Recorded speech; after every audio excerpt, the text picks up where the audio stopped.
आज मैं शुरू करने वाली हूँ ईएमआरएस का। एंड ये कुछ सिलेबस है जो हम पढ़ने वाले हैं ईएमआरएस का, कंप्यूटर साइंस का। अगर आप इसको देखोगे तो ये कंप्यूटर साइंस पीजीटी का सिलेबस है जो हम स्टार्ट करेंगे। और इसमें जो मैं स्टार्ट करने वाली हूँ वो है कंप्यूटेशनल थिंकिंग एंड प्रोग्रामिंग। ये पूरा पार्ट जो यहाँ दे रखा है, ये पूरा पार्ट हम इस सीरीज में कवर करेंगे। कंप्यूटेशनल थिंकिंग एंड प्रोग्रामिंग ये ईएमआरएस का क्लास 11th का सिलेबस है जो यहाँ पे दे रखा है। तो ये जो भी हम सब इसमें कंप्यूटेशनल थिंकिंग एंड प्रोग्रामिंग में कवर करेंगे, जो हम आज से स्टार्ट कर रहे हैं। क्लास 11th का सिलेबस है, तो क्लास इस वीडियो सीरीज को कौन कौन देख सकता है? जो लोग ईएमआरएस की, केवीएस की प्रिपरेशन कर रहे हैं, पीजीटी कंप्यूटर साइंस की वो, या कोई पाइथन को भी सीखना चाहता है ना, तो जो जानना चाहता है बेसिक से पाइथन क्या है, कैसे काम करती है, तो वो ये सीरीज को देख सकते हैं। और साथ ही में क्लास 11th के बच्चे या 12th के बच्चे जो पाइथन सीखना चाहते हैं वो भी इस वीडियो लेक्चर को प्रेफर कर सकते हैं। ठीक है, तो हम एनसीईआरटी ओपन करते हैं। यहाँ से ये रही एनसीईआरटी। एनसीईआरटी का ये चैप्टर है क्लास 11th का, chapter 5, getting started with Python. तो हम इसको शुरू करते हैं पढ़ना। सबसे पहले यहाँ पे लिखा है इंट्रोडक्शन टू पाइथन। तो पाइथन के बारे में कि पाइथन क्या है इसको जानना शुरू करते हैं। चलिए,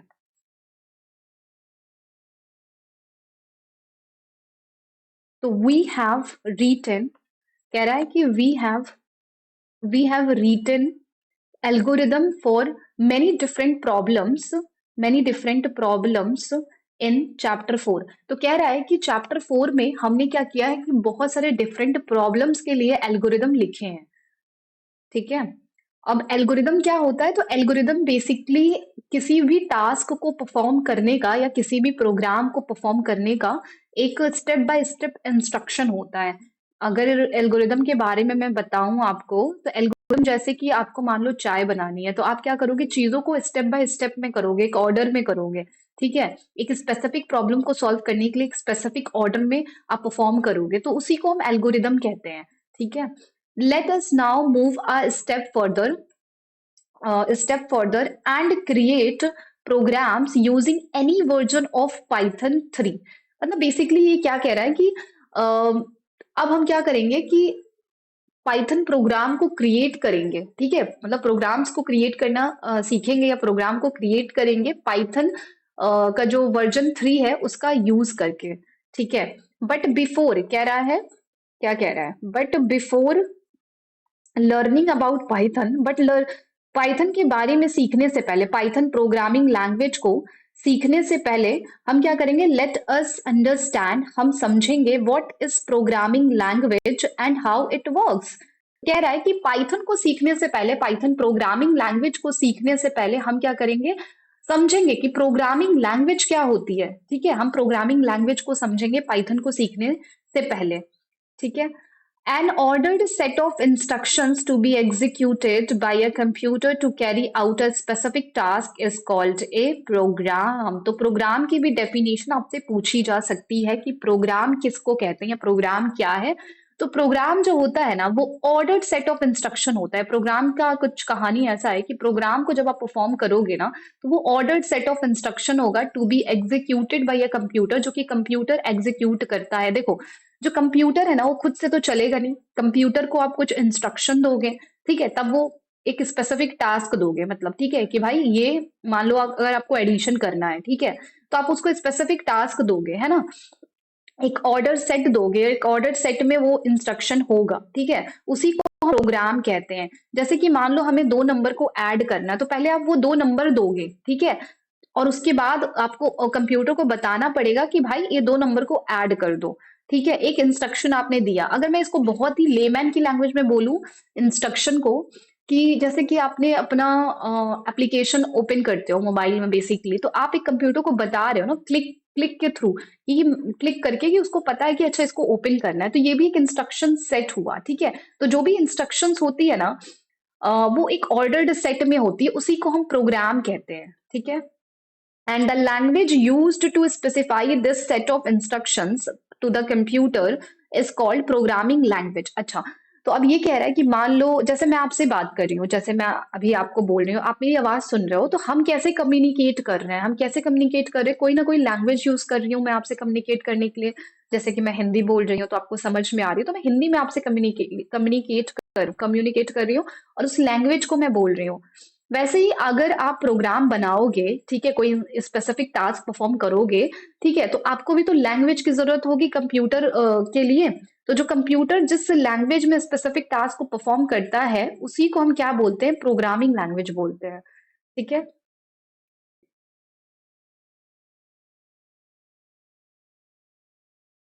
नेक्स्ट हम देखने वाले हैं इसमें। ओके ओके, यहाँ तक हमने देखा। अब नेक्स्ट ये है कि as we know that computers understand the language of zero and ones is called machine language. ठीक है।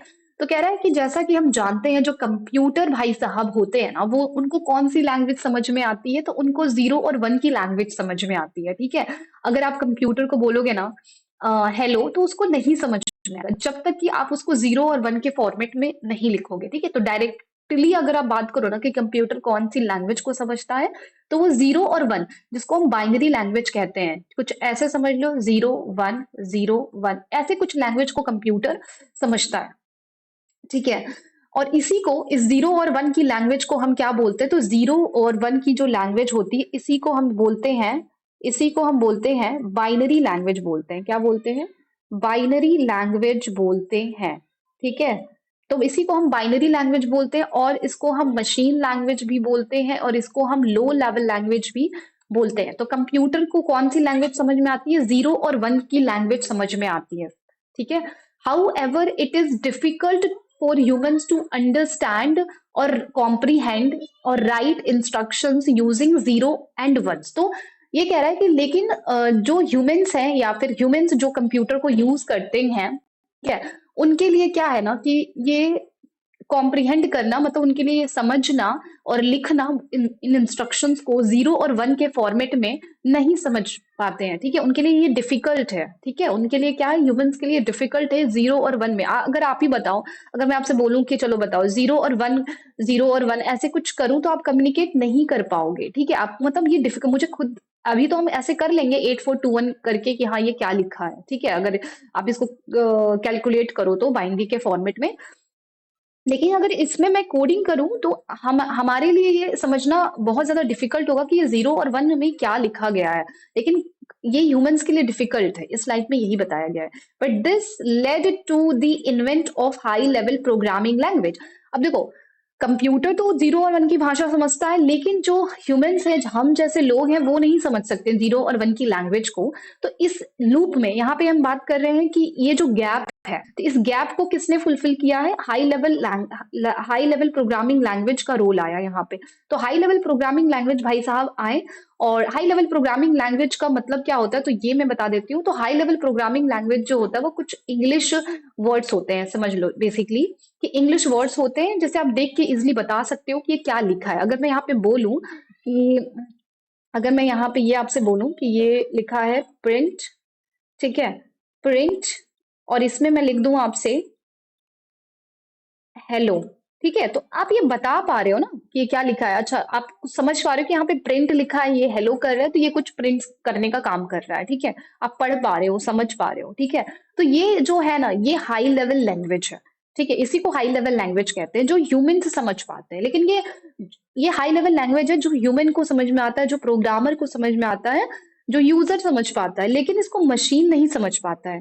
ठीक है। हाई लेवल लैंग्वेज वो हुई है जो बेसिकली यूजर को समझ में आती है। ठीक है। यूजर फ्रेंडली होती है। ठीक है।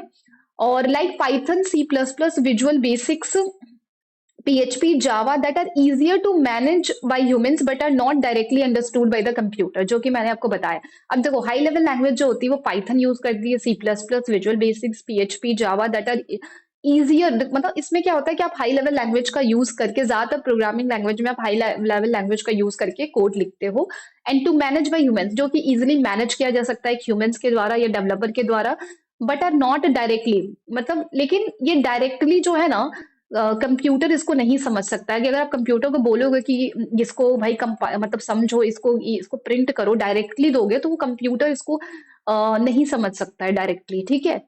तो यहाँ पे किसका रोल आता है, कंप्यूटर को समझाने के लिए किसका रोल आता है, ये हम देखेंगे।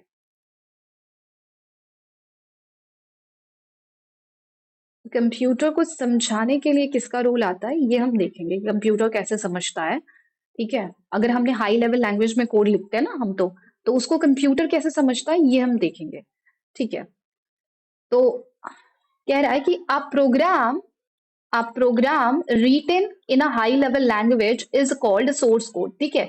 जो आप प्रोग्राम लिखते हो ना, ठीक है, उसी को हाई लेवल लैंग्वेज में लिखते हो, उसी को सोर्स कोड कहते हैं। जैसे कि मैंने आपको बताया कि आप ये मान लो लिखा आपने, प्रिंट किया, जैसे ऊपर मैंने बताया था, प्रिंट किया आपने, मान लो यहाँ पे कुछ प्रिंट किया हेलो टाइप का, ठीक है, हेलो कुछ भी प्रिंट किया, तो ये जो लाइन है ना, इसी को हम क्या बोलते हैं, हाई लेवल लैंग्वेज में लिख रहे हैं, और इसी को हम सोर्स कोड भी बोलते हैं। जो हम कोड करते हैं ना, जब हम कोड करते हैं तो उसी कोडिंग लैंग्वेज को ही हम सोर्स कोड बोलते हैं, ठीक है। कि आपने नंबर ऑफ कोड लिखा है तो उसी को हम सोर्स कोड बोलते हैं, ठीक है। एंड आगे क्या लिखा है कि जैसे कि चैप्टर 1 में बताया गया है कि that language translator like compilers और interpreters are needed to translate the source code into machine language. तो ये क्या कह रहा है, ये चीज कहने की कोशिश कर रहा है कि यहाँ पे जो मैंने लिखा है ये सोर्स कोड, ये जो हाई लेवल लैंग्वेज में लिखा है, अब इसको कंप्यूटर कैसे समझेगा। तो ये तो हमें समझ में आ रहा है ना कि ये क्या लिखा है, प्रिंट हेलो, तो ये आउटपुट स्क्रीन पे हेलो आ जाएगा, तो ये तो हमें समझ में आ रहा है, बट कंप्यूटर को कैसे समझ में आएगा। सो कंप्यूटर भाई साहब को समझने के लिए उनको जरूरत पड़ेगी ट्रांसलेटर की। ट्रांसलेटर जो होता है ना, वो कंप्यूटर को ट्रांसलेट करता है उसकी लैंग्वेज में, एक तरीके से मशीन लैंग्वेज में। समझो आपकी ट्रांसलेटर का काम एक मीडिएटर की तरह होता है कि एक हाई लेवल लैंग्वेज के बीच में और एक मशीन लैंग्वेज के बीच में, मतलब कि जो ट्रांसलेटर होता है वो हाई लेवल लैंग्वेज को किस में कन्वर्ट कर देता है, मशीन लैंग्वेज में कन्वर्ट कर देता है, या फिर कह सकते हैं कि कंप्यूटर की लैंग्वेज में कन्वर्ट कर देता है, 0 और 1 की लैंग्वेज में कन्वर्ट कर देता है। अब देखो ट्रांसलेटर जो होता है ना, वो कौन सा ट्रांसलेटर होता है, कंपाइलर होता है और इंटरप्रेटर होता है, ठीक है। इसकी हमें जरूरत पड़ती है कंपाइलर और इंटरप्रेटर की, सोर्स कोड को जो हमने कोडिंग किया है हाई लेवल लैंग्वेज में उसको ट्रांसलेट करने के लिए मशीन लैंग्वेज में। पाइथन क्या करता है, पाइथन क्या करता है कि Python uses an interpreter to convert its instructions into machine language. तो पाइथन जो है ना, वो कहता है कि मैं तो इंटरप्रेटर यूज करता हूं अपनी लैंग्वेज को, अपनी हाई लेवल लैंग्वेज को जो यूजर यूजर ने, डेवलपर ने लिखी है, उस हाई लेवल लैंग्वेज के इंस्ट्रक्शंस जो भी है उसने लिखा है, उस कोड को मैं कन्वर्ट करता हूँ इंटरप्रेटर का यूज करके मशीन लैंग्वेज में, ठीक है। So that it can be understood by the computer, ताकि जो कंप्यूटर है वो समझ पाए कि क्या कोड किया गया है, ठीक है। उसको मशीन लैंग्वेज में बेसिकली जो पाइथन है वो इंटरप्रेटर का यूज करता है, कंपाइलर का यूज नहीं करता। यहाँ पे ना दो तरह के ट्रांसलेटर की बात की गई है, कंपाइलर और इंटरप्रेटर। तो जो कंपाइल इनमें डिफरेंस भी होता है कि कंपाइलर कैसे काम करता है और इंटरप्रेटर कैसे काम करता है, ठीक है। तो वो डिफरेंस हम नीचे देखेंगे। तो यहाँ पे जो पाइथन होता है वो हमारा इंटरप्रेटर का यूज करता है, और इंटरप्रेटर का काम ये होता है कि वो हाई लेवल लैंग्वेज को किसमें कन्वर्ट करता है, मशीन लैंग्वेज में कन्वर्ट करता है, ताकि वो कंप्यूटर को समझ में आए, कंप्यूटर की भाषा में कन्वर्ट कर देता है ताकि कंप्यूटर उसको समझ पाए। An interpreter process the program statement one by one, first and translating and then executing, ठीक है। अब यहाँ पे बताया गया है इंटरप्रेटर कैसे काम करता है, ठीक है। तो इंटरप्रेटर क्या होता है, ट्रांसलेटर होता है, और इंटरप्रेटर का काम होता है हाई लेवल लैंग्वेज को मशीन लैंग्वेज में कन्वर्ट करना, और पाइथन जो होता है वो इंटरप्रेटर का यूज करता है। अब इंटरप्रेटर कैसे काम करता है, तो इंटरप्रेटर क्या करता है, प्रोग्राम को कैसे प्रोसेस करता है। तो इंटरप्रेटर जो है ना, स्टेटमेंट को लाइन बाय लाइन पढ़ता है कि अगर आपने इस स्टेट, जैसे कि आपने मान लो कि यहाँ पे कोई कोड लिखा, यहाँ पे कोई कोड लिखा, और आपने यहाँ पे कोई कोड लिखा, तो इंटरप्रेटर क्या करेगा, एक लाइन को पढ़ेगा और सही होगा तो उसको मतलब उसको इंटरप्रेट करके एग्जीक्यूट कर देगा, फिर दूसरी लाइन को पढ़ेगा, फिर उसको कंपाइल करके एग्जीक्यूट करेगा, फिर तीसरी लाइन को पढ़ेगा, फिर उसको एग्जीक्यूट कर देगा, ठीक है। तो यहाँ पे लाइन बाय लाइन पढ़ता है, फिर चौथी लाइन को पढ़ेगा, अगर इसमें एरर होती है तो वो यहीं पे रुक जाता है, ठीक है।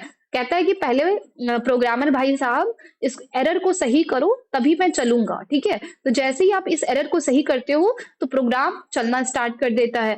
देखो 2 केस में इंटरप्रेटर का जो प्रोग्राम होता है वो रुक जाता है। एक तो जब आपकी एरर आ जाएगी तो प्रोग्राम जिस लाइन में एरर आई होगी उसी लाइन में प्रोग्राम रुक जाता है और उसको सही करने के लिए बोलता है, तब आपका प्रोग्राम रुक जाता है। और दूसरा कब आपका प्रोग्राम रुक जाता है, दूसरा तब रुकता है जब आपका प्रोग्राम पूरा सही और पूरा एग्जीक्यूट हो जाता है तो प्रोग्राम स्टॉप हो जाता है। ठीक है, तो ये दो लाइन पे प्रोग्राम जो होता है वो स्टॉप होता है, ठीक है, इंटरप्रेटर में। तो इंटरप्रेटर क्या करता है, लाइन बाय लाइन चीजों को पढ़ता है और उसको ट्रांसलेट करता है एंड देन उसको एग्जीक्यूट करता है, ठीक है। लाइन बाय लाइन चीजों को क्या करेगा, ट्रांसलेट करेगा। जैसे इस लाइन को पढ़ा, इसको मशीन लैंग्वेज में ट्रांसलेट किया और फिर एग्जीक्यूट किया, इस लाइन को पढ़ा फिर इसको मशीन लैंग्वेज में ट्रांसलेट किया, एग्जीक्यूट किया। तो लाइन बाय लाइन इंटरप्रेटर जो होता है वो काम करता है। And this process continued until an error is encounter. और ये प्रोसेस कब तक चलेगा, जैसे कि मैंने बताया, जब तक कि आपको एरर नहीं मिल जाएगी। जिस लाइन में एरर मिलेगी ना, इंटरप्रेटर वहीं पे रुक जाता है, ठीक है। The whole program is executed successfully. और एक तो जब एरर मिलती है तब आपका इंटरप्रेटर रुक जाता है, और दूसरा है कि जब आपका होल प्रोग्राम जो होता है ना, जब वो सक्सेसफुली एग्जीक्यूट हो जाता है तब प्रोग्राम रुक जाएगा क्योंकि सक्सेसफुली एग्जीक्यूट हो गया। तो इन दो केसेस में आपका प्रोग्राम स्टॉप होता है। एक तो एरर आ गई तो प्रोग्राम स्टॉप हो जाएगा, और अगर सक्सेसफुली एग्जीक्यूट हुआ तो प्रोग्राम पूरा एग्जीक्यूट हो जाता है और तब रुक जाता है, स्टॉप हो जाता है, ठीक है। तो इंटरप्रेटर का काम क्या होता है, लाइन बाय लाइन वो चीजों को, यहाँ पे पहला लाइन पढ़ेगा, उसको ट्रांसलेट करेगा एंड उसको एग्जीक्यूट करेगा, फिर दूसरा लाइन पढ़ेगा, तीसरा लाइन पढ़ेगा, एंड उसके बाद वो क्या करेगा, मतलब वो एग्जीक्यूशन उसका खत्म हो जाएगा। लेकिन एरर आएगी तो जिस लाइन में एरर आएगी उसी लाइन में रुक जाएगा, उसको करेक्ट करने के लिए बोलेगा, आप करेक्ट करोगे एंड फिर वो चलना शुरू करेगा, ठीक है। तो ये मैंने आपको इंटरप्रेटर बहुत ही अच्छे से बताया है। In both the cases program, ये तो हो गया ना, in both the cases program will stop. मैंने 2 केसेस आपको बता दिए कि इंटरप्रेटर कब अपना प्रोग्राम स्टॉप करता है। On the contrary, a compiler translate this entire source code as a whole into the object code. तो अब कंपाइलर की बात की गई है कि कंपाइलर क्या करता है, ट्रांसलेट कर लेता है सोर्स कोड को as a whole into the object code, ठीक है। ऑब्जेक्ट कोड मतलब वही मशीन लैंग्वेज में, ठीक है। ऑब्जेक्ट कोड जो कंपाइलर होता है ना, वो क्या करता है कि ट्रांसलेट कर लेता है। आपने अगर ये मान लो मैंने सोर्स कोड लिखा है, ठीक है, ये पूरा मेरा सोर्स कोड है, तो ये मान लो मेरा एक प्रोग्राम की फाइल है और उसमें ये मैंने सोर्स कोड लिखे हुए हैं, ये कोड मैंने लिखा हुआ है, ठीक है।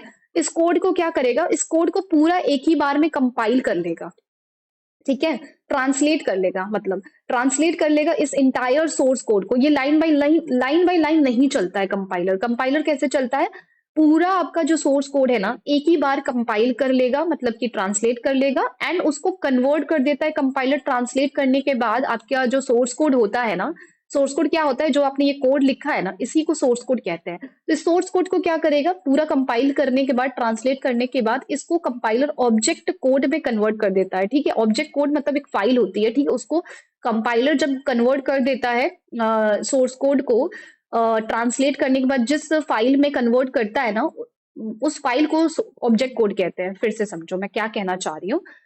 मैं ये चीज कहना चाह रही हूँ कि जो कंपाइलर होता है ना, जब सोर्स कोड को, ये पूरा सोर्स कोड को एक ही बार में कंपाइल करता है, मतलब ट्रांसलेट करता है, और ट्रांसलेट करने के बाद वो एक फाइल क्रिएट करता है। वो जो जो फाइल क्रिएट करता है ना, ट्रांसलेट करने के बाद उसी फाइल को, ये जो फाइल क्रिएट किया ना, ट्रांसलेट करने के बाद ये फाइल क्रिएट किया, इसी फाइल को हम ऑब्जेक्ट कोड बोलते हैं, ठीक है। और ऑब्जेक्ट कोड में कुछ नहीं, मशीन लैंग्वेज में कन्वर्ट हो जाता है, ठीक है। ऑब्जेक्ट कोड में कौन सी लैंग्वेज में हो जाता है, बाइनरी लैंग्वेज, 0 और 1 के फॉर्मेट में वो फाइल कन्वर्ट हो चुकी होती है, ठीक है। तो इस तरीके से कंपाइलर जो होता है वो काम करता है। तो कंपाइलर का एक एग्जांपल दूं तो, जैसे कि आपके जो टीचर्स होते हैं, ठीक है, तो हमारे टीचर्स क्या करते हैं कि हमने हमारी कॉपी चेक करते हैं, तो पूरी कॉपी चेक करने के बाद हमें बताते हैं कि सुनो, ये हमारी कॉपी में ये गलतियां हैं, ठीक है, उसको सही करो। तो कंपाइलर का भी कुछ काम ऐसा ही होता है कि पूरा वो सोर्स कोड को मतलब ट्रांसलेट कर लेता है, उसके बाद वो बताता है कि ये इस लाइन में गलतियां, इसको सही करो। एंड जब आप सही कर देते हो, फिर से अब जब ट्रांसलेट करते हो, तो वो क्या करता है, कंपाइल करके आपको ऑब्जेक्ट कोड में फाइल रिटर्न, मतलब फाइल बन जाती है आपकी, ठीक है, मतलब ऑब्जेक्ट कोड में फाइल चली जाती है, ऑब्जेक्ट कोड में कन्वर्ट हो जाती है, मशीन लैंग्वेज में कन्वर्ट हो जाती है। बेसिकली मैं ये बताना चाहती हूँ। After scanning the whole program in generate an error message. अगर मैंने बताया ना कि अगर आपने होल प्रोग्राम को एग्जीक्यूट किया, स्कैन किया, ट्रांसलेट किया, और उसमें अगर कोई प्रोग्राम में एरर होती है तो वो बताता है, एक मैसेज मान लो आएगा यहाँ पे कि इस लाइन में एरर है, ठीक है, या आप चेक करने के लिए बोलेगा एरर होगा तो। अगर एरर होगी तो अदरवाइज़ वो क्या करेगा पूरे प्रोग्राम को आपके एग्ज़ीक्यूट कर देता है। और क्या लिखा है इसके आगे हम देखेंगे। आई होप कि मैंने बहुत अच्छे से क्लियर किया होगा कंपाइलर और ट्रांसलेटर मतलब कंपाइलर और इंटरप्रेटर को। तो फीचर्स की जो किस्सा और जो भी है फीचर्स पाइथन ऑफ फीचर्स तो वो हम नेक्स्ट वीडियो में देखेंगे। इस वीडियो में इतना ही। ठीक है, चलिए मिलते हैं हम नेक्स्ट